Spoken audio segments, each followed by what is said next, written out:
draft underway. Churnwalker Gates coming off the board on top. Definitely a lot of emphasis on the captains here in this 3.9 meta. Very, very interesting. We saw Ace set the tempo in the first series against Tribe, a quick 2-0. This is another huge opportunity for both of these two teams to continue doing the same. We're going to see Flicker and Anka band away as well. A lot of the similar picks as we saw in the first series. So, Flash, I mean, you're talking about quick 2-0. Like, how quick are we talking? We're talking like 2 sub-15-minute games. Woo! In my opinion, that's pretty quick. I mean, I think that sub-15-minute, anything shorter than that, pretty quick.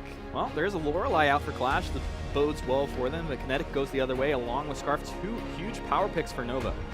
Absolutely, Qlash taking a page out of Tribe's book, grabbing that Celeste. We didn't see Chuck find any success on it. But let's be real, EU Celeste is pretty dirty. Big facts, but so was Chuck's. If I was to pick, the best Celeste player in the world, I would definitely go over my boy Chuck. So it'll be interesting to see how this shapes up. This is going to be the first Finn that we're seeing in the day. I believe. Oh, yeah. Yeah, Finn was banned out earlier. Yeah, we saw him banned out. So definitely one of those heroes having a huge impact here in the meta. But Lyra getting through to Nova. Nova also picking up that Reza 2. Phenomenal picks that allows their team to do a lot of different things. Yeah, I'm really curious how this is all going to play out, who's going to take which of these heroes. But the Finn plus the Lorelei, and now an Arden coming in, this is all beef over here. This is very, very big beef. It's thick. Yes, indeed. But yeah, Qlash, the tank meta, so strong in 3.8. We saw a lot of balance changes come through in 3.9. Kind of, Vainglory wanting to get away from that. They want to see a lot of hyper-aggression, high skill cap gameplay, and I don't know, picking up these tanks is going to be really interesting to see kind of how that falls into things. Yeah, it's really curious. Silvernail comes out at the end, so of course you have a couple of these heroes that are going to have to be pumping out a lot of damage, and it's Hundor that's sitting on that Lorelei right now. So you're going to have Hundor, we're looking at Tyrus to just bring this home, and of course Tetno as well.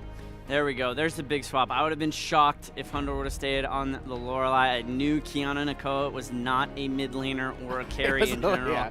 So yeah, we're done with the draft. I definitely like Nova's draft quite a bit. I saw Qlash scrimming with Tribe quite a bit yesterday, and it looks like Qlash was trying to adapt a lot of what Tribe did, but Tribe wasn't successful with it in the first series. Yeah, well, I mean, hey, that just means that Qlash, they already know what they want to do. They're adapting. Can they adapt on the fly in the game is the real question. Interesting that a lot of the same picks were going back and forth. We have a quick comparison on the screen for you.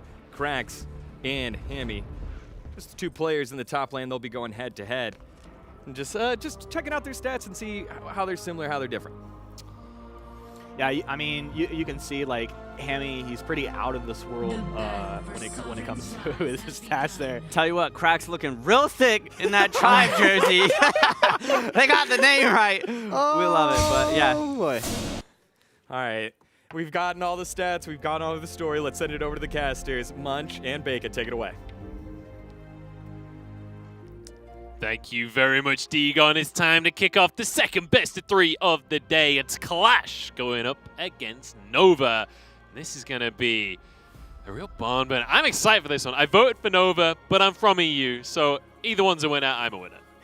Well, we'll see who it is that comes out on top of this one. Interesting to note that Qlash, starting off with a minion candy on that first mid-wave, only caught 3 of the minions, though. So it'll be interesting to see if they use that to like kind of try and get this early push going on. But you see that it is going to be starting and Cause coming up to kind of scoop up all of this extra CS. So not really going to be enough of a hard push in that first wave to try and deny some of that CS away from Nova. Yeah, let's take a look at some of these picks, man. We've got Delphi on the Lance jungle. Crack's just getting away with his life there. Truth trying to finish that one off from range.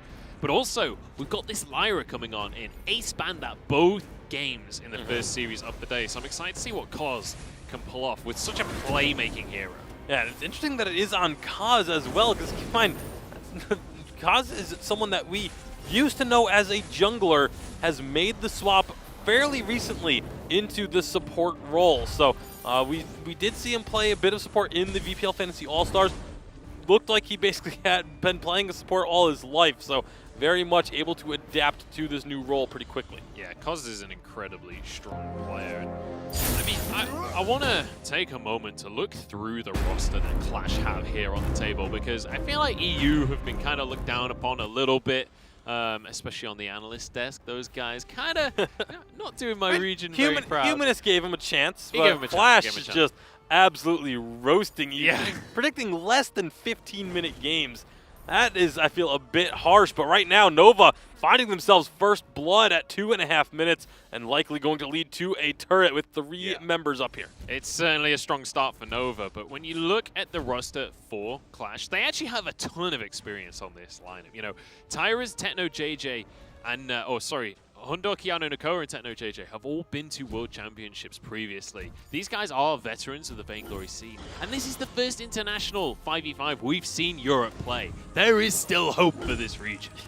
And again, like Qlash, we talked about it in the preseason, is that at the start of 5v5, Europe was the team that was setting the meta. They were the one, it was North America that was adapting to the playstyle that Europe was performing with. Even though they didn't go head-to-head at any point then, it was still the fact that Europe just looked like the superior region at the time. But North America has certainly caught up, at least in many of the analyst minds, and have exceeded than what Europe is able to do. Yeah, and I mean, grabbing up the Scarf for himself. I'm amazed at how much Scarf we've seen so far today. I wasn't expecting it to be quite as much of a priority as it has proven to be so far, but it's because we've had so many other mages picked up in other roles that it kind of thins out the pool a little bit. You've got to dig a little bit deeper, and that's where Scarf comes on into the field. But starting all over, incredibly strong player. Won 2 weeks of the Fantasy All-Stars as well. Mechanically, just a stellar contender, and I know that these guys have been practicing so hard. He is going to be on peak performance. See Nova trying to bully this Arden up in the top lane as much as possible. You can prevent an Arden from really getting rolling. He's widely considered to be one of the strongest heroes on the rise, but if you can prevent him from getting rolling early, you can just really kind of prevent him from having any sort of impact in the game, because he is one of those heroes that relies very heavily on getting his first couple of items in his pockets. And so that early deficit, if he gets stuck too far behind, it's so difficult for him to be impactful at all as the game goes later. It really is. Koz going to get stunned up here by Tyrus. I'm loving this Lorelei jungle. I think it's such a cool pick to watch. It's such a different style from what we saw out of the junglers in 3.8. It's good to see these players having to change things up, having to dig deeper into those pools. Delphi, though, he doesn't care about the mage junglers. He's sticking with 3.8. Yeah, Lance has always been one of Delphi's signature heroes. The only thing that I think has become more signature for him would be that Tony, but I don't think Delphi is playing Tony on 3.9 because of just how long it takes to clear out the jungle. With a weapon lance jungle, Keanu, Nakoa, and Hundor are having flashbacks to Dark Potato right now. This is something that they have a ton of experience with. How much they have against it, we'll have to find out. As another big minion wave up in this lane, minion candy was put down as well. So again, Nova just trying to put this pressure on the top lane. We saw in games 1 and 2 as well in our first series that this is just kind of the way teams are playing, is focusing everything on this top lane, getting this 2v1 advantage, and just shoving in these turrets as quickly as you can. Yeah, it's been working pretty wonderfully for Nova so far this game. They've got a little bit of a gold lead to work with, nothing too crazy, but they're certainly in control of the map, and that's the key thing, because now you can see Delphi and Truth, they can rotate around, they can start to do some of these jungle camps, they can even head over towards that mid lane, try and make a play happen. And it's going to be members of Qlash kind of stuck in the lanes, stuck trying to clear out those large pushes that are coming in from the minions, and it makes it that much more difficult to, like you mentioned, go into the jungle as a team, share this ambient gold. Even though it is less ambient gold than it was previously, it's still extra gold that you want to try and get as frequently as you can. Once again, Truth and Delphi will be coming up to the top lane, forcing the boots out of cracks. And again, it's just the small victories. That's the type of thing where you get the boots, now you know you can come back within the next 70 seconds or so and try and make a play. I want to touch on that topic you just brought up as well. The ambient gold being reduced in the jungle. It does make the jungle worse to farm as a group, but the thing is, you're giving the kills to the carry. The actual kill gold for a jungle camp didn't go down, so the carry actually doesn't really lose anything significant. Healthy takes the buff, Oh. and now it's going to be a fin hook getting blocked, but lots of damage going to be going the way of Qlash, taking a good chunk, but not really enough for Nova to find an engagement, but they can push in this mid lane, knowing that 1 or 2 members have to go back. Looks like instead they're going to rotate towards perhaps the Ghost Wing. We have confirmed it is in fact Ghost Wing. But it is going to be confirmed by Maxman's poll on Twitter. Yeah, it is going to be this jungle objective getting started here, although Qlash are in a position to try and contest it.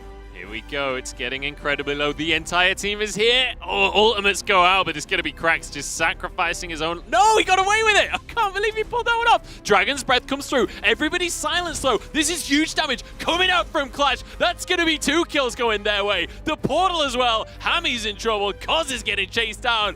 Europe get 2 kills on the board. Trying to look over, see if I can see Flash X's reaction over there. He definitely has a little chuckle going on as EU taking those 2 kills. They do lose out on the Dragon objective, but when you pick up a few kills, you are now the ones that can dictate what happens afterwards. Man, I just got real excited for this series. The fact that Qlash can win a team fight with such late game heroes as well. You got the Sylvanel, you got the Celeste, but fantastic AoE fight for them. It was in a jungle choke. They were able to just get so much damage out from Techno JJ. He's known for his mechanics. He's known for his mid lane prowess. He's absolutely proving it here. Yeah, and the other thing is also the Lorelei being able to control such a large area when she puts down those pools. Both the stun and the slow that she brings to a team fight are so difficult to navigate for the enemy team, and so that's going to be something that Nova has to keep their eyes on, is where do they choose to have these fights, and can they work around the Lorelei? Really nice step there from Cracks, just avoiding whatever damage he can, so he's ready to try and defend this push, but the minion candy is going to make this really difficult to clear out. Techno having to rotate up as well, just to make sure that they can get this going. Delphi doesn't quite land the stun there. Gutted. Yeah, definitely would have loved to have get that CC down, but now, again, it almost feels like Nova are just rotating for the sake of rotating. They're trying to just, see if they can catch a weakness in Qlash's counter rotations. And thus far, Qlash has actually been able to answer the call pretty effectively. A little bit of chip damage here and there on these turrets, but not really able to secure any more of these objectives just yet. Yeah, I'm waiting to see what Keanu Nakoa does next. If he can get a good pull onto one of these carries, it could be a game changer. Koz has the Crucible though, so it's going to be on Koz's fingertips. If he can make those blocks happen, Keanu goes in though, gets a little bit of a pull onto a couple of them. Delphi stunned up, but they can't quite follow up onto it. Starting going to use that Dragon's Breath, but they've already backed away. And I like what Qlash did there, using the boots to rush forward, trying to bait out that Crucible, seeing if they can get it used early, and then you get that guaranteed forced accord to land afterwards. But nice job by Nova to show restraint, but now Nova re-engaging with the Lyra portal. Gauntlet's going to get thrown down defensively. Celeste ult's just going to do a little bit of extra damage, but nobody falling here. But now we see Hammy trying to go ham on the back lines. Not quite finding a kill just yet, though. Yeah, he's trying to make something happen right there on the Reza. He's going for that full CP build as well. He does have a little bit of sustain in his kit, but I believe that was his first item. And he's gone for that Spellfire. Will burn through those health bars pretty quickly. We'll see if he can continue to make things happen for his team. The biggest difficulty for Nova was he wasn't part of those fights. He was off in the side lane. So arriving at the last second, trying to turn it into something magical, but unfortunately too little too late. Yeah, Hundor, looks like there is an issue here with Hundor. We are going to get the pause coming through. As obviously not moving is generally a sign of some technical issues going on that end. So, but Nova, even though they have, it feels very similar to our first series where, there's not necessarily a ton of team fighting, but Nova is just able to find these objectives. They're the ones pushing in these turrets.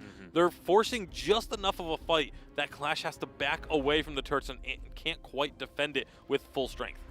Yeah, but that the fact that these team fights have been either even or going the way of Qlash is a scary thing for Nova, because this is a team that is known for their team fighting. This is a team that is known to win these skirmishes. So not being able to get that snowball going quite in the way that maybe you would have expected. I mean, Flash predicting sub 15-minute games here. So that just goes to show how much already against expectations this is. But then also, as you said, it's Nova pushing into these fights. But when you look at Qlash's roster here, when you look at the draft composition they've built, they want someone to come into them. They want to kite back in these fights, use that Celeste damage, get those Helios off, and get some explosions across the team. Yeah, that's the goal, and then get that Reza diving into the back lines, causing some extra disruption. But again, so much of these team fights really seems to come down to which side blinks first, who throws that Crucible, who decides that they have to block one of these abilities. And we already saw earlier Qlash trying to bait out the Crucible, saying, you know what,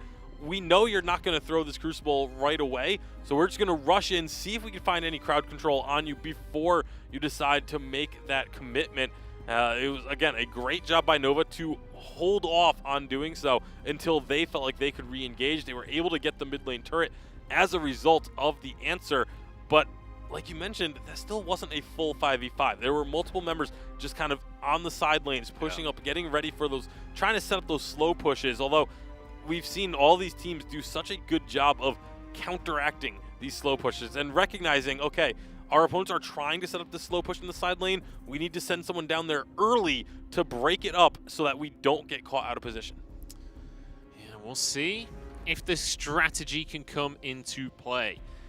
And if these two teams can execute their win conditions by the sounds of things. We're going to be jumping back into game again shortly for you guys. Apologies about the technical hiccups we have had this morning. Just getting everything smoothed on over so we can have a great tournament for the rest of the day. But Qlash, so far, defying expectations. And we're about to find out if they can continue to do so. Yeah, 2 kills apiece. We are 11 minutes in. FlashX, you got about 3.5 minutes or so before your initial prediction there on the game length is incorrect. So Qlash already looking pretty good to make it past that 15-minute mark. See Nova, they're going to be getting ready for another Ghost Wing here. Bear in mind, you have to bear in mind, 3.5 minutes for FlashX, that's half of a World Championship game. So it's understandable when it comes to those kind of predictions. Oh, here we go. Man. Ghost Wing. Brutal. Going to be coming up through. Hundor is ready to try and steal the Swan Tyrus as well. The damage coming out, but it is going to be Nova that's securing. No steals coming through this time. No team fight immediately after either, as that was what we saw last time. But with the Ghost Wing secured right as Black Claw landed, we're going to see Nova immediately make the march up towards the top side of the map and try and get in position for this next objective. Take a look at this. We've got that Black Claw on the map. He's ready to try and push down some turrets. But who is going to be the team to take the objective? That is going to be the question. Nova want the team fight right now. This is the thing. Qlash now have the impetus on them. With the Ghost Wing in the hands of Nova, they're going to be ready to team fight.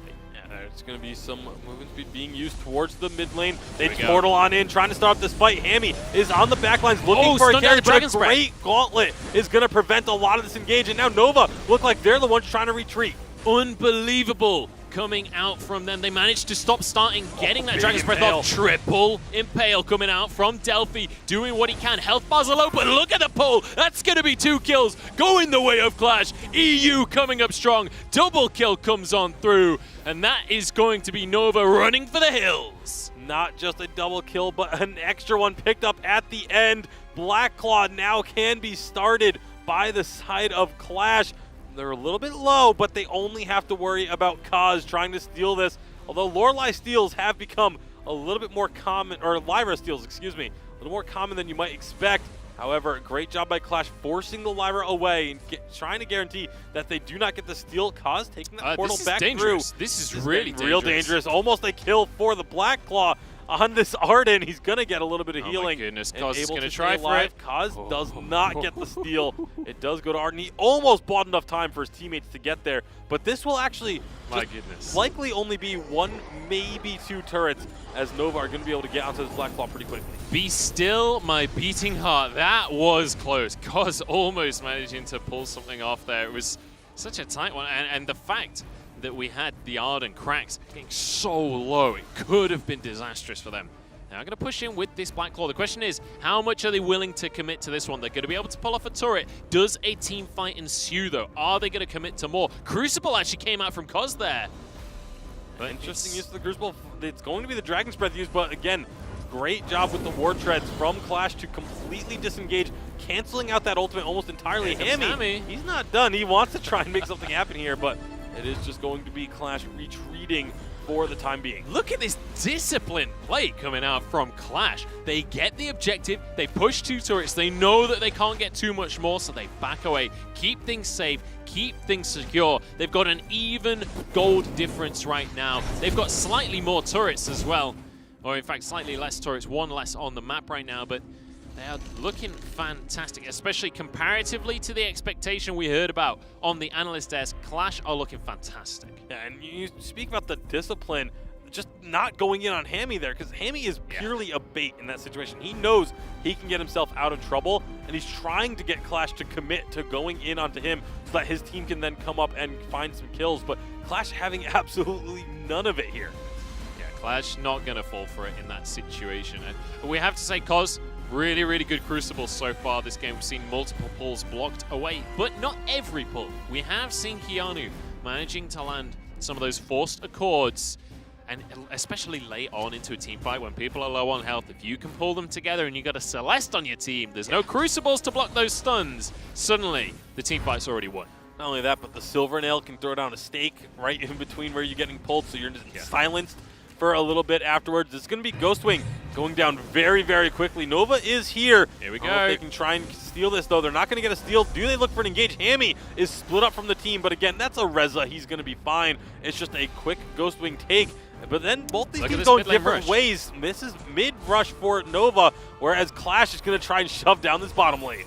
Yeah, they are channeling some recalls, though, so they can defend the armory. No, actually, maybe go for a base race right here. The minion candy onto, what, 3 minions? They might just lose an armory turret for this one. This is a bold play from Qlash, and I don't think it's paid off very well for them at all. Nova taking an advantage. Yeah, they do get the armory turret, but now let's see if Qlash can get it. They didn't keep enough players in this bottom lane to be able to take down the armory turret there, so despite the fact that Qlash was able to get the Ghostwing, they're going to be in some trouble here. They lose out on the turret trades, and now here comes the rest of Nova. They should be able to find a kill here.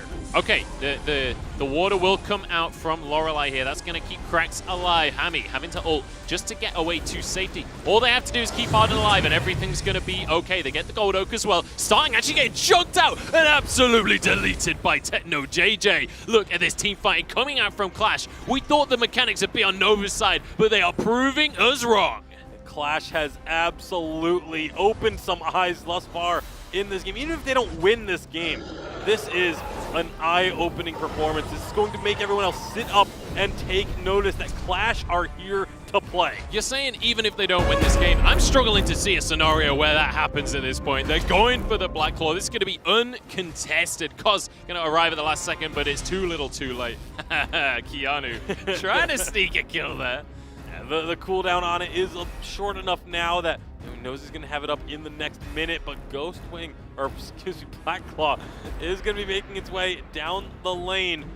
See Nova obviously getting onto it as quickly as they can, but there's not going to be a forced cord available for another 50 seconds. This could be the final push of the game right here. Qlash have got the Black Claw. They're going to shove down towards this armory. If they can force a good team fight like they have been doing all game long, they could be looking to end things out here. Good damage coming out onto Cos. He's going to be pulled back just a little bit. Does survive with his life. Delphi with a triple impale. Health bars are starting to blink here for Qlash, but Truth has been caught on the front line. Stuns coming across the board. Delphi doing an amazing job with his CC here. Crucible onto the Celestial. And it's going to be Qlash backing away with just the armory.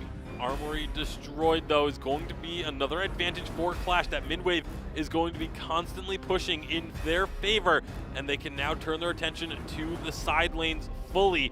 They're going to have the Ghostwing up here in just a few moments. You see Qlash trying to get themselves in position for it.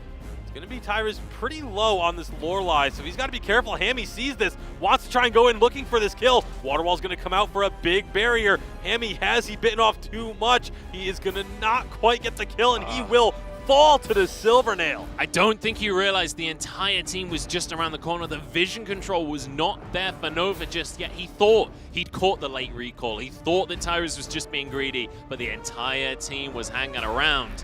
Luckily for him, Qlash was very low. They do have to recall. They have to reset anyway. However, I say that, they might just take away this Ghost Wing. Yeah, knowing that this Reza is not up means that this is a pretty good spot for them to grab this Ghost Wing, get this objective. Kaz, again, wants to try and get involved for a potential steal, but Qlash just keeping him at bay all the time. That was a Ghost Wing that sat on very little health for quite some time, but they knew they didn't have to worry about any globals coming through to steal that one away. It allows them to, again, get in position with the Ghost Wing buff. They're going to be able to melt this turret and armory very, very quickly. And the onus is now on Nova to try and find and engage. Armory turret is down. Everyone on Nova is back up, though. Can they find a way in? Can they get that portal in that they need? The clutch portal with a bulwark. But Qlash say, you know what? Let's not even give them the chance. Look at this, Tasty Bacon. What are we witnessing? Qlash absolutely on the front foot in this game. We could well have a new European meta right here. We said this is the first games of 5v5 between North America and Europe, and so far Europe looked pretty fantastic. However, Keanu and Hundor might just have been caught out here. The stakes will slow things down. Delphi won't be able to CC up a Finn, so he decides to back away.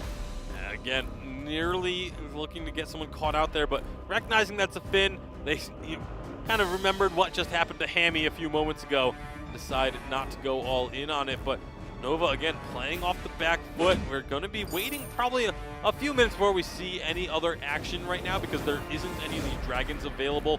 The only real thing that Qlash can do is try and push this top wave. They still have 2 turrets to take down up here, but those are the last 2 turrets on the map that Qlash has to worry about. So I don't think they really even care too much about the top lane at the moment. Yeah, that bottom lane armory. Certainly going to be looking a little bit juicy. Certainly something they could go for. On the buffed wave. The armory buffed wave with a minion candy. That's going to take so long for the side of Nova to deal with.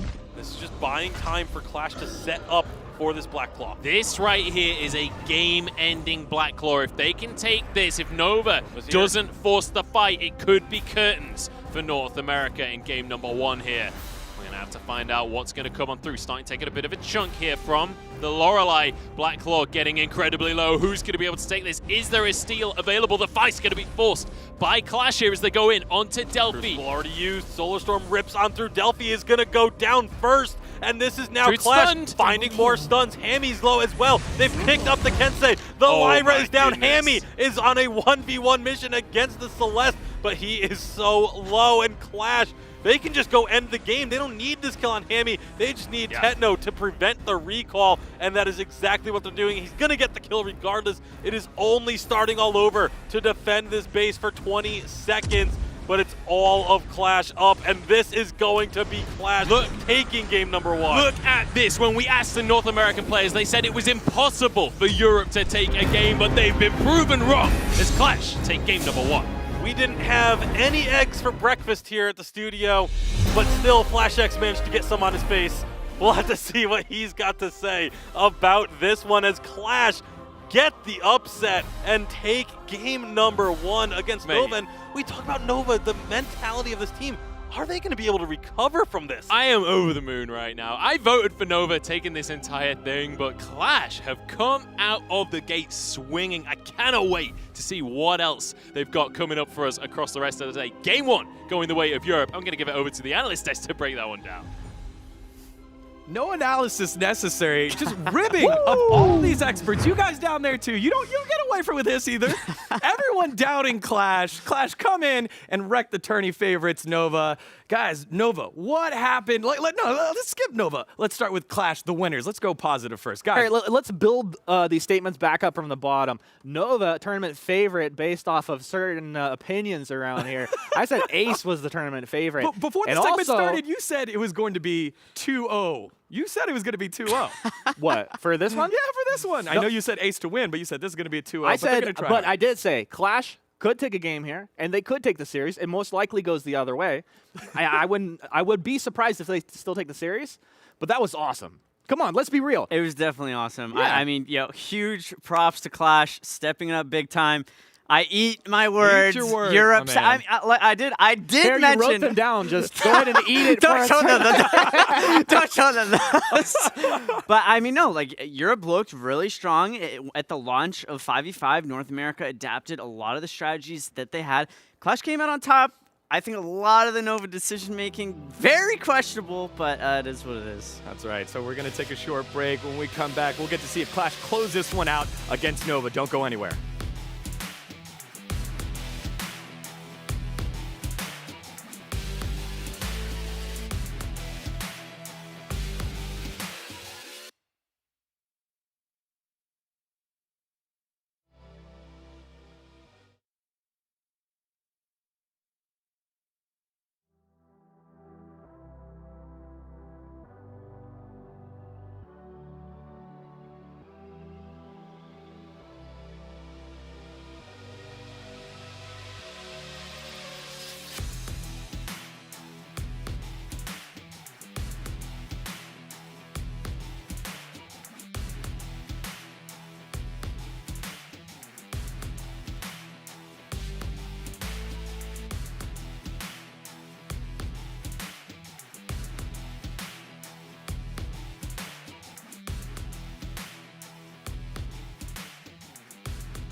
All right, Chad, get your EUs greater than NAs ready. The cap is ready. Bible thumps, not tears of sadness, tears of joy, because Qlash kind of coming up with the victory here. Let's take a look how they did it with their Razer Phone 2 replay. Gents. This engage by Qlash was absolutely phenomenal. They caught Nova in a choke point. The gauntlet coming out of Arden, spot on. Yeah, it was phenomenal. I mean, you see that polite company just doing work in the choke point, buffing their team, pulling back their opponents. I loved it. This composition was built to punish aggression, and that's what Nova threw at them.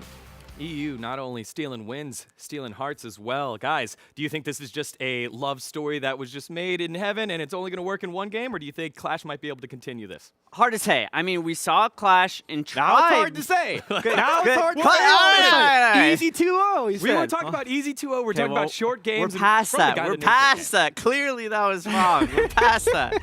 But no, we saw Qlash and Tribe scrim yesterday.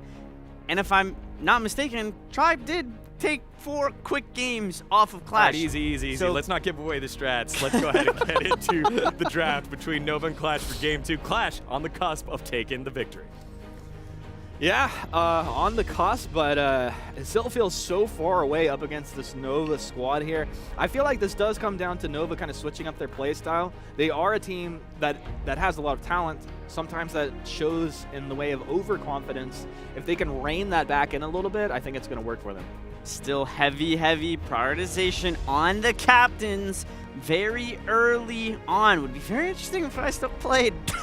Yeah, but hey, with so many captains on the Sovereign's Rise in the mix now, a lot of options that these teams can definitely go with, but double mage coming out of Qlash. This is a bit of a remix here. I mean, their last comp was beefy. It was built to punish aggression. They kind of kite back and then flip the script, but this one, it's really thin around the gills to start it off, but that's a lot of damage, a lot of poke from range.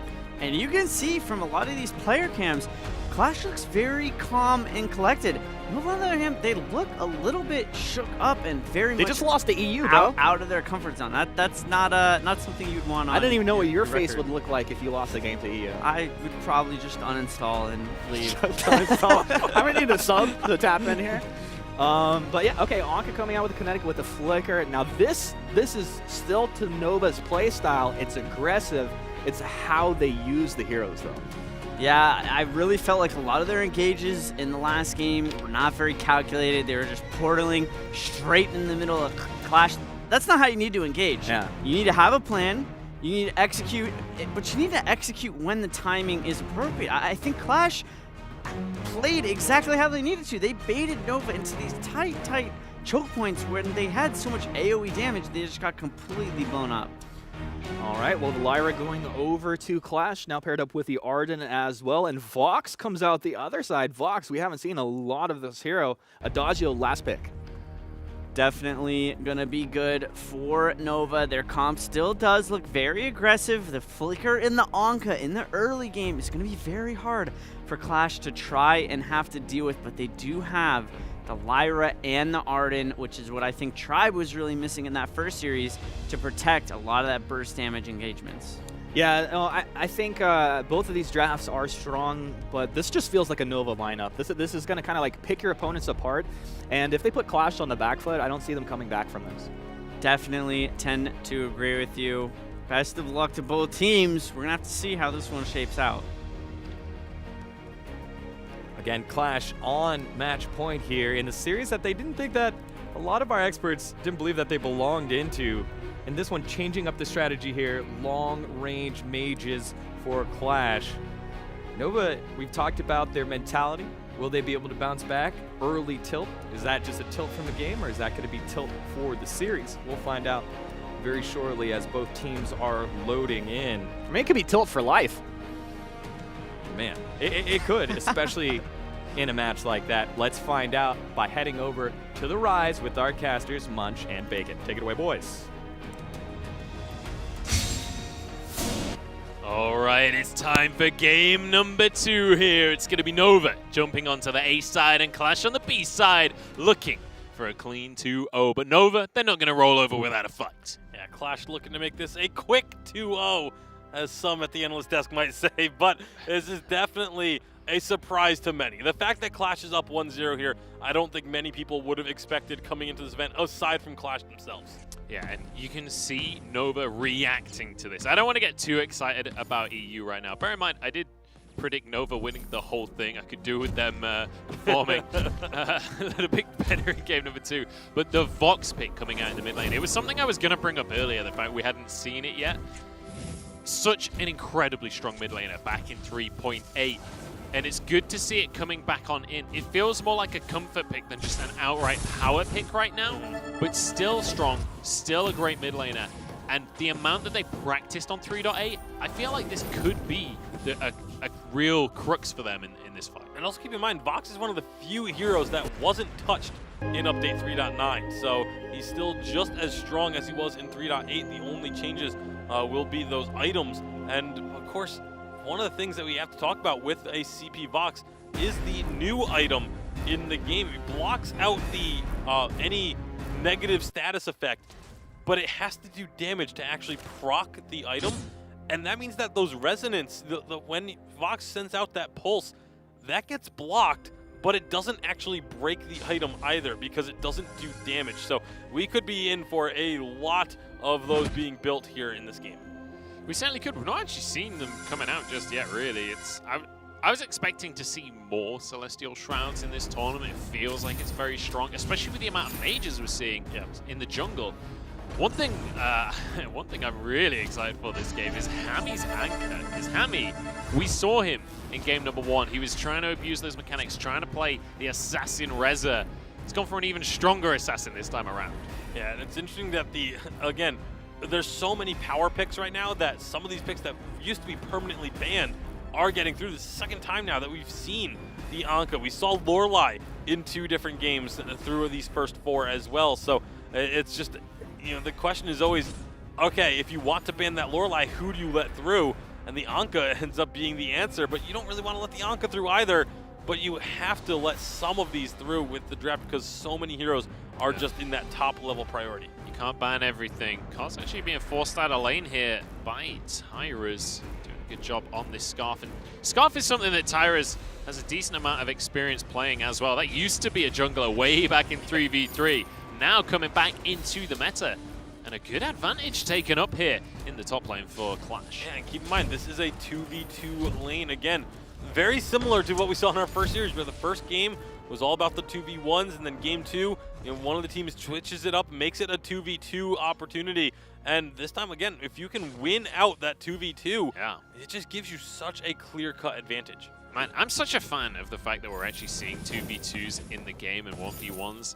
The difference is, though, it's starting that doesn't have a teammate. This isn't the side lane swapping around. This is the support leaving the mid lane, leaving starting all over on his own to fend in a 2 versus 1, as opposed to removing the double lane in that bottom side. So we'll see how that continues to pan out, whether starting can hold his own. So far, he's doing a good job of CSing without losing his life.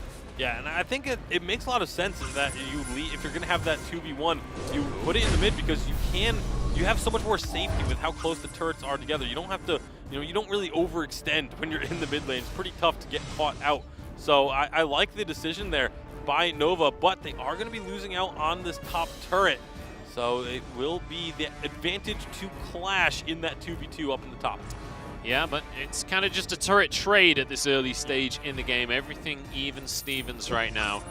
Both teams just going to be going for those CS in the early game, and honestly, this feels like a very scared game from both of these teams. I think Qlash not wanting to get too overconfident, not wanting to bite off more than they can chew and kind of throw away any kind of advantages.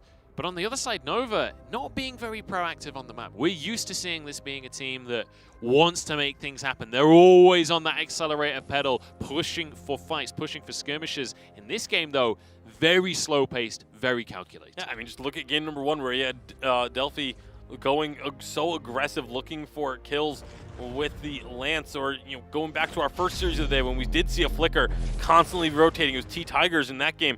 It was just constantly rotating, looking for kills with the Flicker. This time around, it's Nova just saying, you know what, we're just going to take these 2 side lanes with the, keep things even, don't fall too far behind, and see if we can just scale ourselves up into a later stage of the game.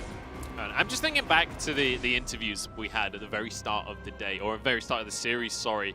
We had Lucy May and Tyra's on the stage, and she was asking him, you guys are the underdogs coming on into this tournament. You guys, nobody's expecting a ton from Europe. How does that feel? He was just quietly confident, smirking away. We've got a little bit of a trade here, but I don't think it'll turn into too much of a fight. Qlash should be able to walk away from this one. Cole's really pushing for it. It's not going to happen just yet. But he was just like smiling away, quietly confident. Little did Lucy May know, little did the rest of us know that they had some serious power up their sleeves. Yeah, and this is, again, another instance of just kind of these teams wanting to play safe, wanting to just make sure that they don't give up anything here early on, as a lot of these waves just going to be constantly getting cleared out. You see the quick rotations from lane to jungle, back to lane, so that they don't miss out on too much CS, especially in these 2 side lanes where the waves very frequently get built up. Nova looking for a little bit of engagement. They used the Mooncloak to do some scouting. Didn't find anything to their liking, however. Yeah, not going to be able to find anything just yet as Nova going to begin this Ghost Wing. Ult comes out from starting very early on into this fight. Portal comes on through. Hammy onto the back line, but gets out of the fight immediately. Mirage going to be able to escape as a gauntlet comes across the team. Hundor is going to go down, but it's going to be a trade 1-for-1 here. And it looks like everybody else just going to be able to walk away from the fight. Hundor and Starting both falling, but that was the Ghost Wing canceled, as Nova were not able to commit fully to that Dragon. However, are they going to be able to defend this turret? As you see, Nova looking to try and posture up, trying to get some extra damage down, and force Qlash to have to recall so that they can take this turret. But there's such good wave clear on the side of Qlash that they should be able to keep this one alive. Yeah, Celeste and a Scarf, there's no way you're sieging onto that in any kind of extended fight. And also, they're playing that classic Captain Lyra style, so they're going to have the sustain. There's really no way to force them away from a turret unless you can force a dive, unless you can get some kind of hard engage. So it's going to be very difficult in an extended siege for anything to come for Nova. And we'll see if they can manage to find some of those dives onto the turret. It's going to be the key, and again, I feel like that's part of why we're not seeing too many fights thus far through the first 8 minutes, is because Nova knows that they need to, when they go in, it needs to be an all-in. There is no retreat away from this. It's going to be a nice jump onto Truth. He's try and kite through the portals, but there's just nowhere to go. 1v4, Qlash finding themselves a kill. Yeah, phenomenal stuff coming out from Qlash. They see him alone in a side lane. The turret was still up, but they are not afraid. And that Lyra portal coming in. Everyone knows Lyra as this sustain hero, but the all-in potential is huge when you have a Lyra on your side. That is going to be Ghost Wing taken away, and Hammy just cannot push fast enough to answer with a turret. Yeah, he's going to try and see what he can get done up here, but obviously Qlash going to be not able to get up to that top lane with any sort of speed. So despite the fact that they got the Ghost Wing, it's actually Nova that are going to be able to find a couple of objectives here in terms of the turrets. Yeah. As now Qlash will make their way up, but not before Hammy does take that turret down. I eat my words. Absolutely eating my words right there. 2 turrets for the Ghost Wing, so great trade coming out from Nova. And once again, the onus is on Qlash. This time it's them with the Ghost Wing. They are the ones that have to force something to happen here. It's going to be Silvernail and Scarf both retreating from this bottom lane. They did get a little bit of vision with those scout cams, saw that the gank was coming, and decided to back away wisely.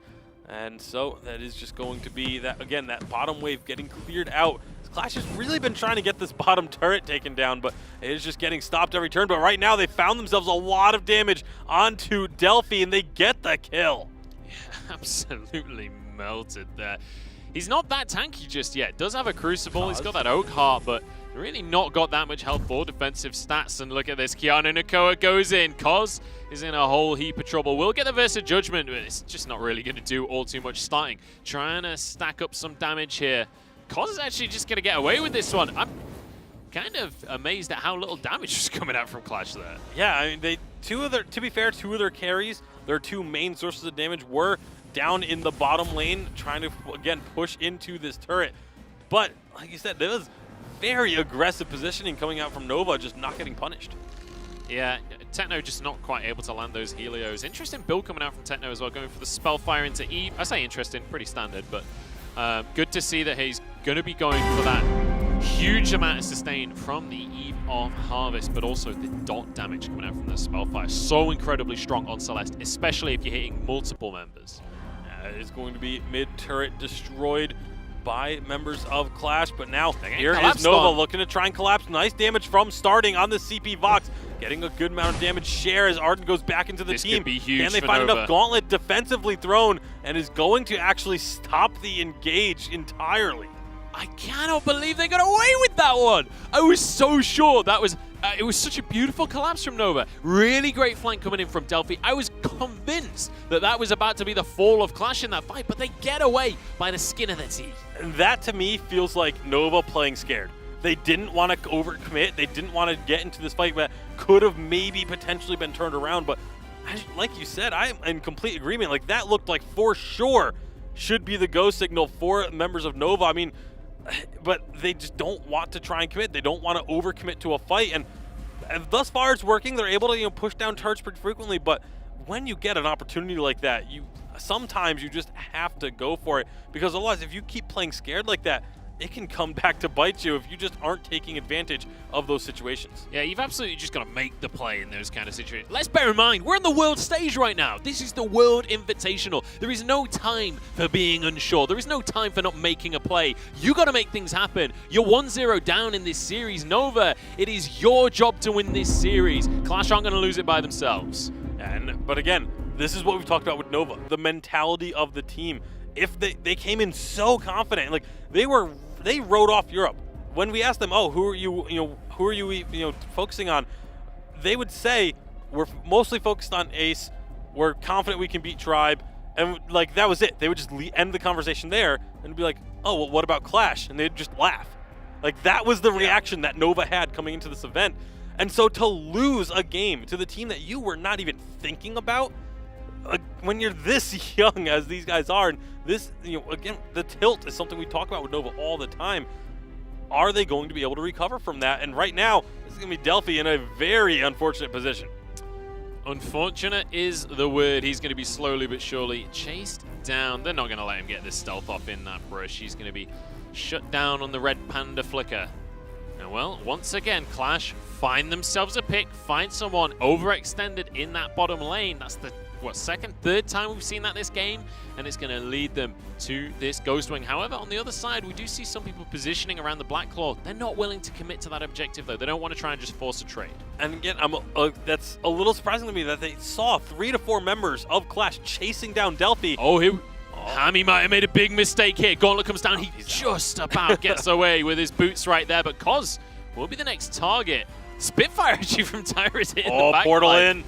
Oh, he's sort of missed the portal there. Crucible is going to be good. Hammy goes back onto the back line. Health bars are getting low, though, and Tyrus gets the Dragon Breath. Boots on in, and he's going to melt down these health bars. But actually, people surviving. This could be turned around for Nova. This is absolutely huge. Hammy gets a kill. Techno going to get chased down by starting. This is going to be an ace, and this is Nova turning it on its head. What just happened, Joe? This looked like it was going to be Qlash taking control of the game. They go all in on Truth of Light. They can't quite kill him. And then all of a sudden that pesky Anka shows up in the back lines and starts destroying people. I said right at the start of this game, I'm excited to see Hammy on the Anka. I want to see him. He's a playmaker and absolutely proving it in that fight, going right into the back line, forcing the fight, forcing that damage out, and winning his team the skirmish. Fantastic comeback coming out from Nova here. I thought that they were kind of going to keel over and die there, but absolutely not. It certainly looked like it. I mean, both of us were just like, oh, man, this is just looking really rough for Nova. They're struggling, their mentality. All of a sudden, they're just able to find themselves a team fight out of nowhere, and now that confidence is right back. Look how aggressive they're now positioning in the top lane with the Black Claw pushing in the mid lane. It gets onto the armory turret, and now they rotate on over, avoid the stun from the core collapse, and they should be able to get quite a bit of damage here. You see Starting just stacking up himself, getting a lot of damage from the Dragon's Eye, building that up as much as he can before a potential engage, but they recognize that, okay, Qlash isn't going to give us a fight, so let's back away. Taking a leaf out of Qlash's book in game one, number one there. They get the Black Claw, they get some objectives, and they're like, okay, let's not go too far on this one. Let's not throw away the advantage we just gained. But Qlash now, after losing a team fight like that, the weight of Europe on their shoulders, the question is, are they going to be able to keep themselves cool, calm, and collected? Can they keep that mentality in check? As long as they can keep the Anka, like, be aware of her presence at all times, they should still be able to. This is still very much a winnable game from Qlash. They just need to keep that Anka in check, because that's what happened. Last game, they overcommitted to try and get Truth of Light. They figured, okay, if we can get this kinetic down, we can win the team fight. They put almost everything into trying to get Truth, but they just, in the process, forgot about Anka. She dove onto the back lines and just started mopping up everyone that was on like half health or below from the rest of the team fight. So it's all about just making sure you know where every single player is at all times. Well, Mooncloak comes out, but not a whole lot else is going to come from it. Delphi wanted to try and find a fight there, but it's just not going to happen. Especially against a Lyra, it's so difficult because the Bulwark just completely stops that engage from happening. Yeah, it is going to be Ghost Wing on the map, though. Both teams posturing up around this dragon. Qlash does have the advantageous position for now, But you see there's going to be Nova going in. Portal gets used early by Keanu. Oh, and Hondor's that's in going to be trouble. Hondor melting. Absolutely wiped off of the map there. Really nice engage coming out from Nova. That was only with 4 members as well, and now Delphi once more jumping onto the backline. This CP Fox will absolutely melt through the health bars if he can get the damage down though, but Dragon's Breath is going to come on through. Not enough. Tyrus has to back away. It's not going to be enough damage coming out, and that is going to be another couple of kills. Hammy with the triple kill on Anchor. They could end the game. Only Arden to defend. 5 seconds will be Hondor back alive. There are some low health bars, but they gotta play this very carefully if they're gonna defend. The Vein Crystal is the target. Hondor is up, but he's not moving. He's given up on this game, and Qlash will fall in game number 2. Nova evening up the series. Phenomenal stuff coming out from Nova. The biggest criticism that is always given to this team is, can they keep on top of that mental game? Will they tilt after a loss? The answer is no. They're staying on top of things. Hammy, absolute, you have to highlight him in that one. Absolutely. His anchor play was phenomenal. And now, once again, it's onto Qlash to see if they can come back and keep that game strong in game number 3. Yeah, really impressive stuff from Nova. And like you said, so much of that hinged on Hammy being able to set up that first team fight victory for them. Because they looked shaky until that team fight win. Nova was looking very, it was very worrisome watching their style of play. It really was. That is going to be game number 2 done and dusted. We're going into game number 3 in the series. I'm going to kick it over to Degon and the other lads to have a look a little bit more in depth at that game. All right, gents. Finally, a prediction correct. We got it from our expert right here in the middle. We had to actually get him all the way from the TV because he's like, yes, yes, yes, I'm right. They're not going to tease me Hammy's so anymore." dreamy. Hallelujah. So that's a Nova that we've been wanting to see. All the experts predicted a Nova that just kind of rolls over, and it didn't quite start that way. Kills going to the side of Qlash, but there was never a goal deficit for Nova the whole game.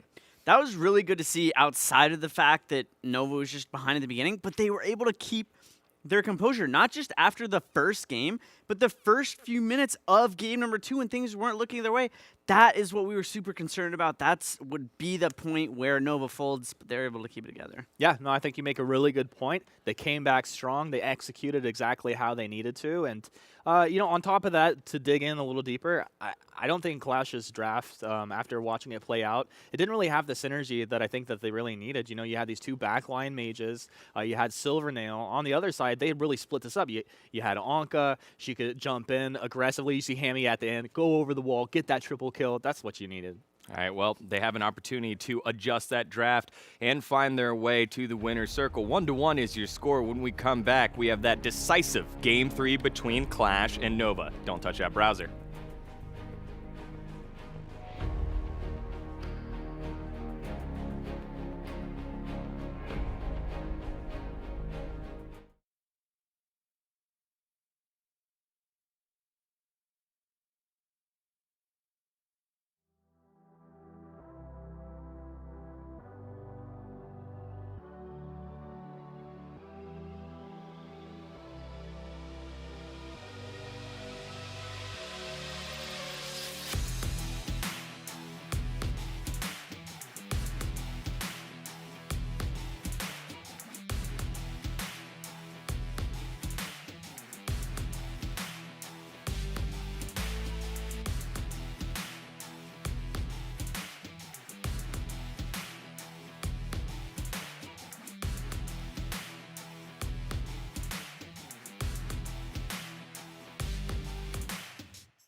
right, so those babyface assassins on Nova find themselves a victory.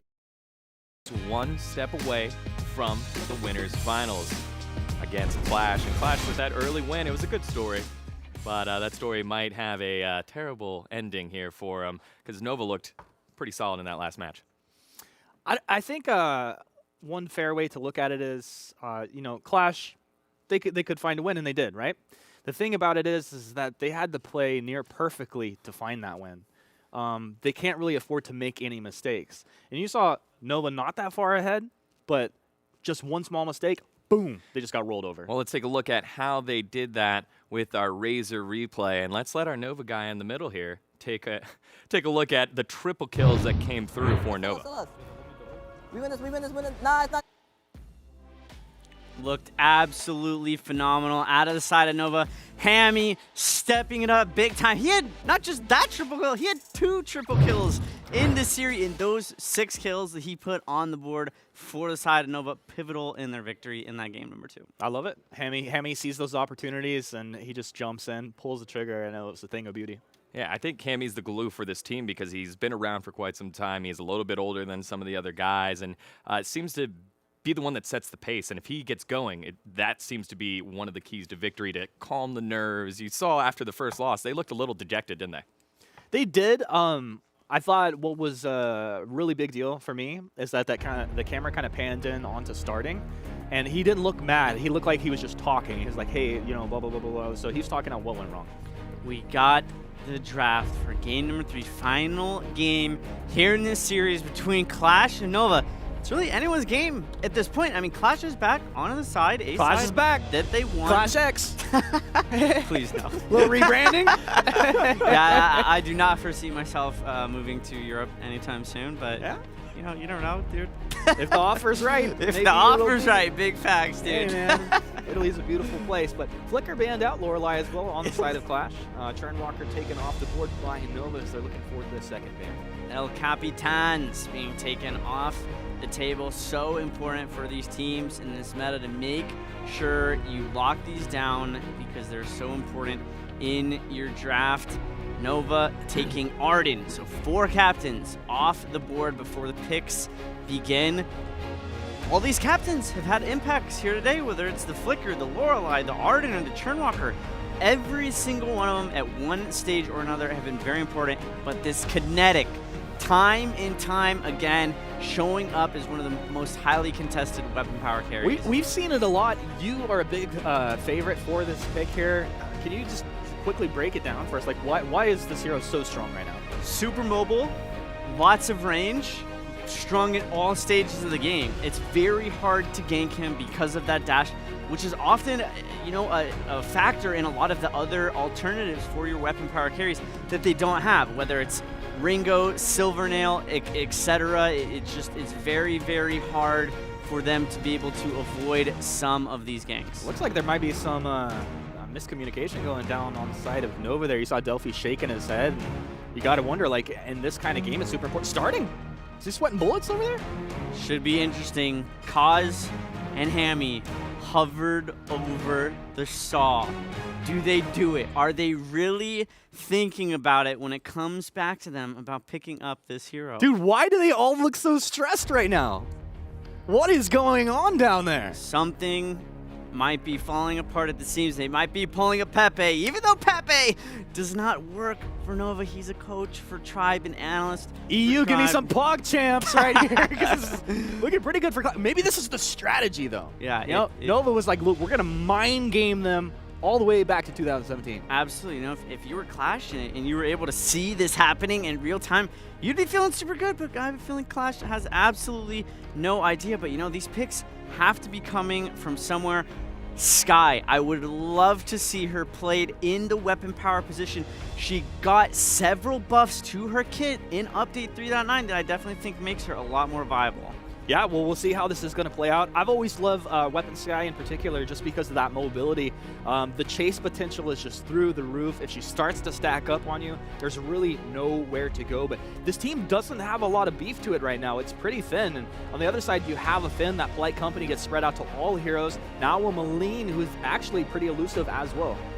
So the question ultimately is going to come down to how does Nova round out this composition and where do these heroes go? I think it's going to be Hammy still on that Anka in the top lane. Is that a Roam Adagio? A jungle Yates? They lock in the Saw. Do they know that Zelsier's not playing for them? Hard to say. This is going to be very, very interesting Starting to see. Saw? Safe lane Let's go! Saw. The early game is going to be so critical for Nova to make sure they press that early game pressure. I'm so down. That was one of the most fascinating drafts I've ever seen. All the guys from Nova took off their headsets. And like you said, it looked like they were sweating bullets. That was insane sights there. We might try to get an interview there with coach of Nova Left and get an insight on what happened, but that was unique, wasn't it, boys? Yeah. It was. You think Left Specters just came in and he's like, look, no, this is what you're doing. Hard to say. I mean, this is a world championship. This is game number 3. There's no room for errors. All right, no room for errors because it's 1-1. Let's see if Qlash or Nova will be able to take the victory and move on to the finals. It's time for game number 3. Qlash up against Nova, and we have a Saw locked in. Oh my goodness. Saw coming through, and it's not just any Saw, it is a mid-lane Saw for starting all over. Not exactly the player that you would expect to be playing this hero on the side of Nova. Really, the only one that's known for it is Hammy. But he's got his hands on that Anka once again, and what a skirmish! Immediately invading the enemy jungle and finding that first blood. Nova, you smell a little bit of cheese going on here. All right. They're basically saying, you know what? We played safe all the game in game number 2. We let you take too much. This time, we're going ham. We're going for the jungle invade. So we're picking the crazy stuff. They're playing with personality, and that's what Nova is about. I mean, when this draft started, I thought the big story of the draft was Yates getting through the bans for the first time today. But then everything else coming together makes that's like not even the first thing I care about on this draft at all. Like, I barely even think about the Yates because there's so much other interesting things going on with the Saw, with the Anka, and now the way that they start this game with that heavy jungle invade, looking to find some pressure. We'll see. It is going to be Delphi and Krax kind of 1v1ing for a bit up here in the top lane. Krax gets a big advantage if this remains a 1v1. That Grumpjaw skin is scary, man. I don't like it. Makes me uncomfortable. Starting's in trouble. Does get his flask off. Only just. I feel like Techno maybe could have pushed that a little bit harder than he did. Fantastic stuff coming out from Keanu just to have so much pressure in this lane so far.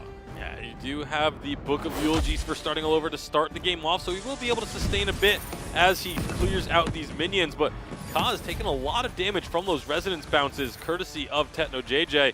And again, I want to also focus on, obviously we want to focus on the Saw, we want to see how this is going to do, but the Krax up in this top lane, if this remains a 1v1, Grumpjaw got a whole bunch of buffs in update 3.9 to his early game damage, and he is very tanky in the 1v1 situation, although now it's a 2v1, no longer able to have that advantage. Yeah, 2 kills going the way of Nova, and we want to find out a little bit more about this lineup so far. I'm going to give it over to Lucy May, who's standing by with Left Spectres. Hey, thanks, guys. Yes, I'm here with Left, the coach of Nova. Left. Everyone wants to know. There was a little hustle and going down with the boys here right now with that draft. Little upset maybe, or what's going on? Give us some insight. So we had some confusion with our, right after the bans, our first 2 picks. We had a disagreement with the players, but we were able to resolve it, and we are really happy with the end result of this draft.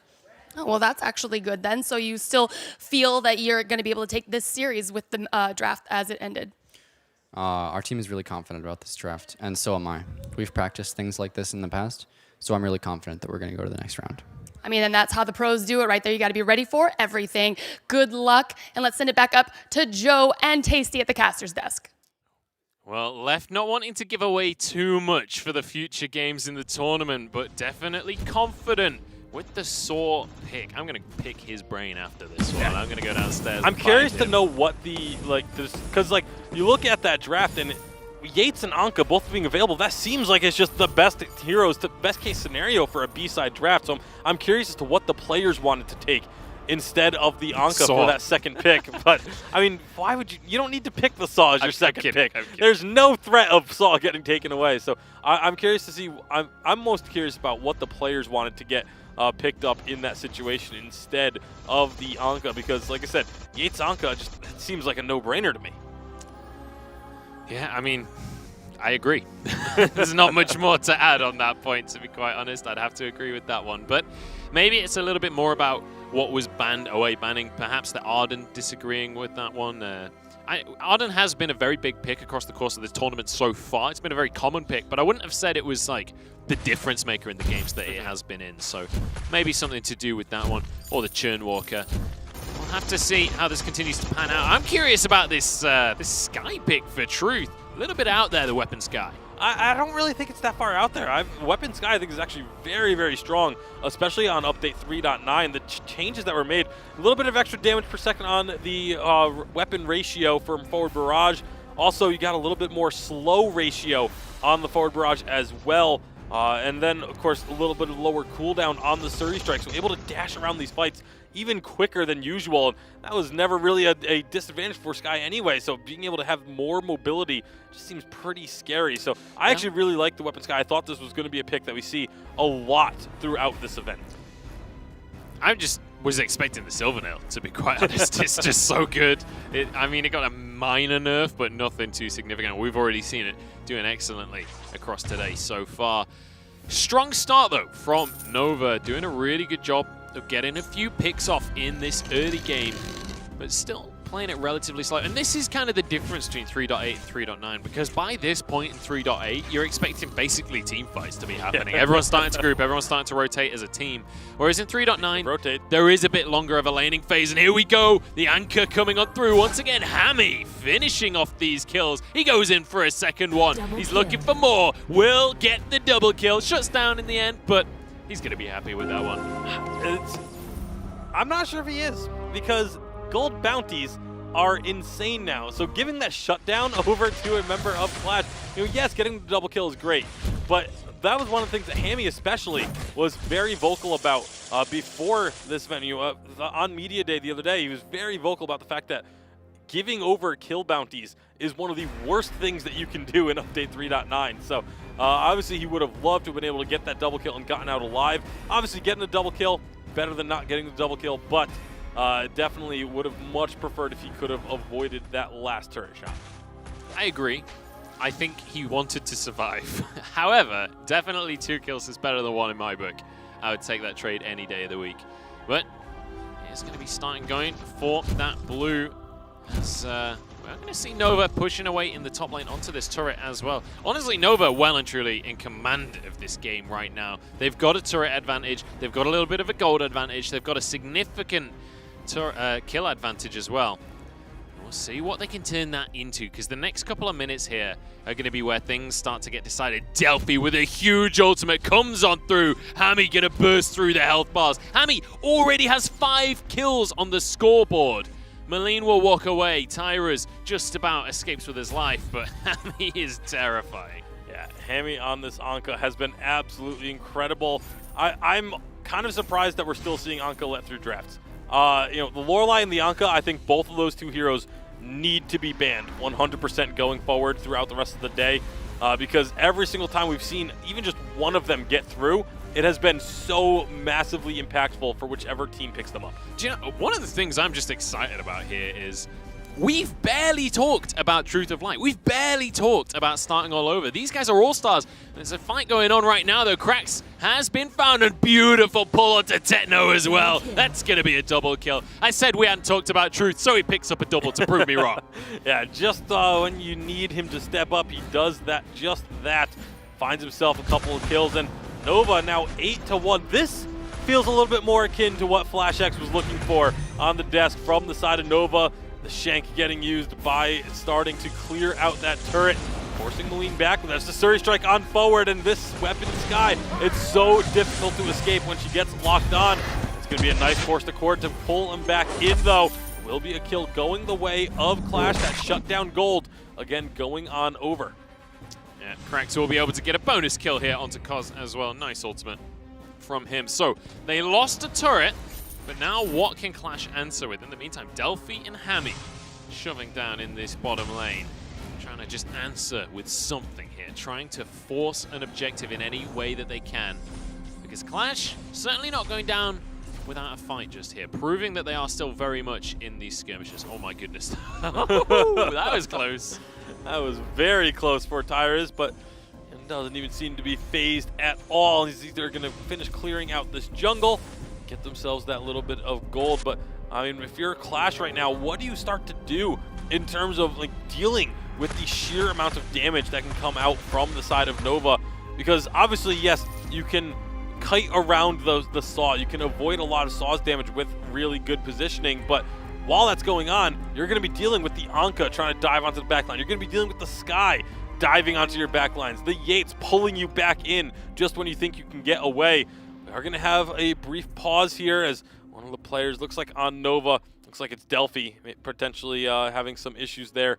But again, get this sorted out as quickly as we can so we can get back into the game. Yeah, we'll get this all smoothed out and get back into the action. But, I mean, this gives us a moment here to talk about Saw. Starting all over, everyone knows that name, right? This guy in Vainglory is one of the absolute superstars. Bringing it in game number 3 of a series, they could lose their position in the upper bracket right here, and he locks in CP Saw. Tasty Bacon, explain this pick to me, because it doesn't make any sense in my head. So, the whole thing about CP Saw is you get yourself the suppressing fire thrown down. If you hit anyone with it, you do so much of a slow and so much damage because once you're stuck in it, it is so hard to get out. The slow is massive. Not only does that then cause a lot of damage, but it sets up the rest of your teammates. It makes an easy target for everyone else. You can use the shank when things do get a little bit dicey to kind of get you separated while still doing a massive chunk of damage. And then, of course, if you're trying to siege up a turret, you pop that ultimate. You're just melting through an objective and doing that big splash AoE damage. So the CP Saw is actually, it's something that's been kind of talked about. It's been tossed around for the past few months between a lot of these players, you know, usually as just wouldn't it be fun if this became meta again? But now we are getting to see a first-hand look at this hero. And you know, thus far, it's all about the lane control. And, you know, that's the other thing that the CP Saw provides is when you get yourself spun up, you clear out the minions so quickly that it becomes very difficult to try and set up any siege against him. It really doesn't. Honestly, the slow is so impactful. If you can land that onto multiple people while you have a 5-1-0 anchor ready to jump in, that is a team fight won.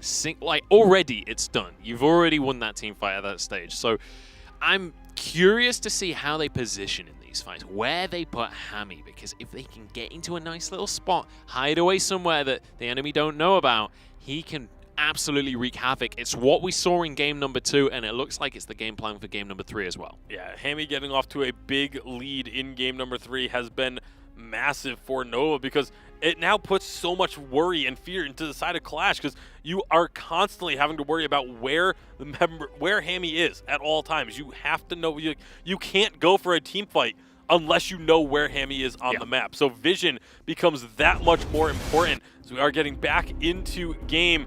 You see the crystal buff getting secured by starting along with the help of his teammates. And again, just able to keep this mid wave safe. That's really the key. That's all you need to do as a mid laner right now is actually just keep the minions away from your turret and let your side laners kind of start to get themselves built up for the late game. That's certainly going to be the case here. And I want to return to a point I was going to make earlier, but then a team fight broke out. Hammy has been on fire so far this tournament. And that's not just... I'm not just saying that for the sake of, hey, this guy's doing a good job, but it's incredibly important for Nova as this team that Truth of Light and Starting have always been the reason that Nova has been a fantastic team. They've always been the players that are talked about. But now with Hammy, a third carry threat on the squad, suddenly there's so many different ways that this team can win. Yeah, and I was checking out some Twitter posts earlier on today, and I saw one from Iraqi Zoro that was actually, very much kind of what we're seeing here in that with the first series kind of showed us that the meta is focusing heavily on this top lane, getting that 2v1, shoving down as many turrets as possible.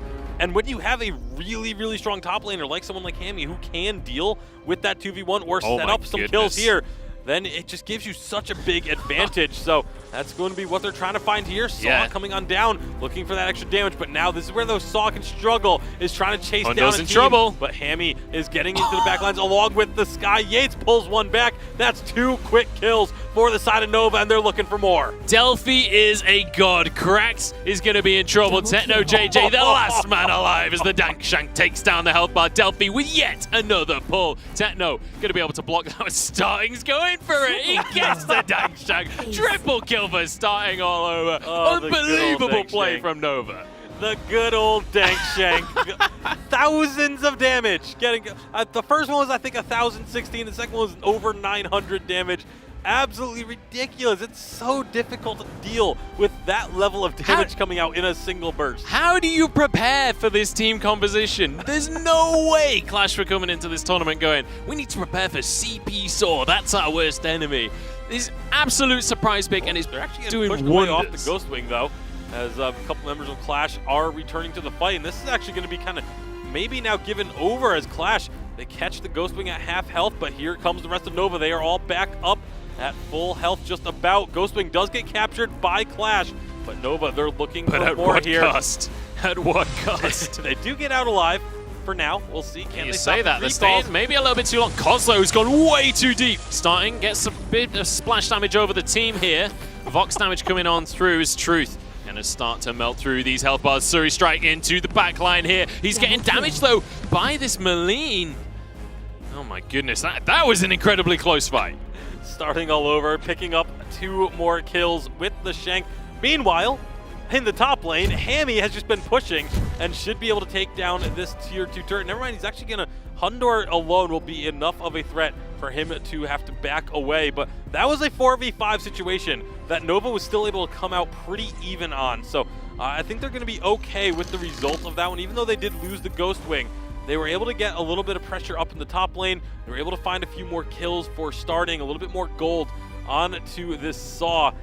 And it's just such an interesting composition to watch these team fights. And I think another person that we have to talk about a bit that can very easily kind of go unsung here is Delphi on this Yates.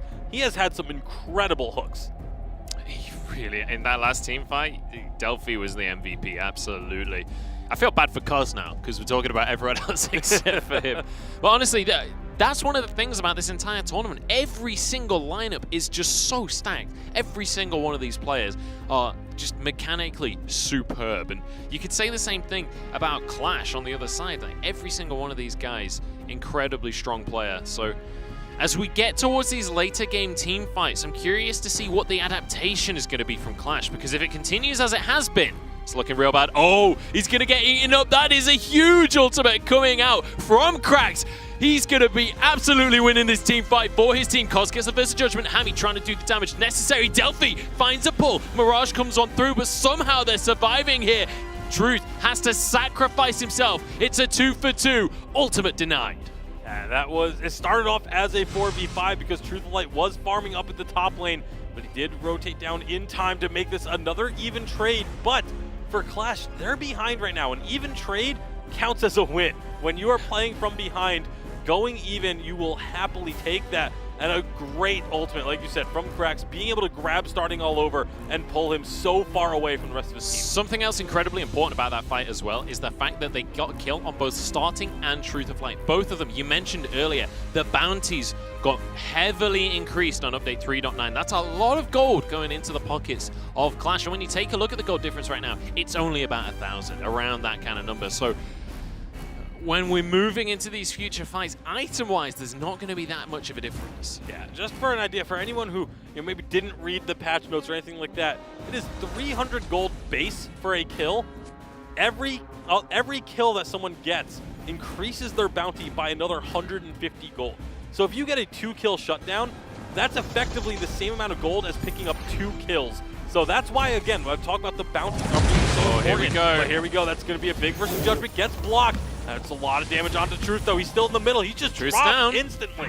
Hundo somehow surviving all of this. The burn is going to finish him off in the end. Oh, the pull, though, is phenomenal. Hammy taken off the board, starting now. He's going to try and sweep this one up. What is the damage. Oh, the Shank just doing so much work. They're going to find the kill. Oh my Another goodness. Shank finds a second kill. And that's the beautiful thing about this saw is you can just wait around and say, okay, my cooldown's back up. Let's just get another kill. Like, I don't even know what to say about that. 1,200 damage every couple of seconds here. Cos getting a bit of damage down onto himself as well. Actually could go down here. This is getting dangerous. Techno doesn't want to push it too hard. He knows that Yates can pull you. He knew Delphi was right around the corner and said, okay, we're not going to push this too much. But Qlash suddenly finding themselves right back in this game. They got a couple of big shutdown bounties a few minutes ago, and it has propelled them right back into this matchup. And all of a sudden, we've got a pretty even-looking game on our hands. The scoreboard doesn't quite look at 12-21, but these last couple of fights have been going pretty heavily even. Yeah, and we're starting to get to the stage in the game as well where CP Vox really comes into its own. Techno JJ is the guy you've got to keep your eyes on in these fights, because once he gets some of those Dragon's Eyes stacks up, he is going to start to obliterate the health bars. Not even the guy that he's attacking, it's the people around him. Yeah, the big thing for me here is for Nova going forward in this game is Truth of Light's positioning. It has not really been very good. He's been going down first in just about every one of these recent fights. He's constantly ending up just in the middle of the enemy team. And as a Sky, like, you have so much movement, you have so much mobility. They're trying to set up a party brush. Not going to be finding too much to be done here, though, as Qlash. They don't sniff it out, but they just say, hey, we don't know where they are. Let's just go up and get ourselves a Black Claw. They start this up. They saw a few members in the bottom lane. So, hey, if the enemy team's on the other half of the map, why not? Yeah, it's like, where else are they going to be? Where else on the map is it worth being right now? Black Claw is going to get finished, but at what cost? Look down in the bottom lane. There's an armory already being taken. Cos trying to get away with his life here. The stun comes on through. Cos is 100% going to go down. And actually, we saw Techno JJ recall to try and defend the base back home. Truth is still pushing right here. Oh, Truth might just get outplayed here. Techno trying to do what he can. One more shot will finish it off. Truth just surviving. Oh my goodness. And Delphi's actually been caught as well. Keanu Nakoa getting the stun here. And in the meantime, the Black Claw is pushing. Yeah, Black Claw making its way into the middle of the lane, getting damage onto the turret, and Qlash finding themselves evening up the armory turrets. But again, all these plays we're constantly saying, but at what cost?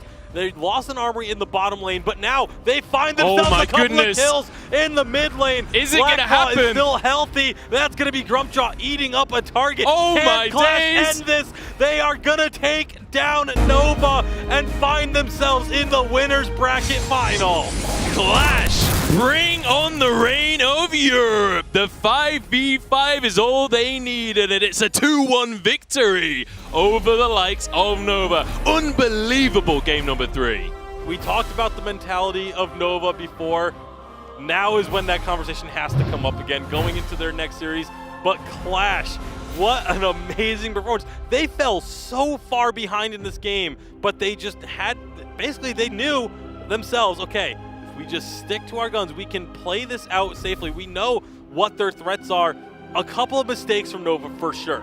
A couple of we'll say interesting decisions being made down the stretch, but Qlash able to take advantage and know just how hard they could push the envelope and just how hard they could fight themselves with that fight in the mid lane, knowing that multiple members of Nova were not going to be available to try and defend the base.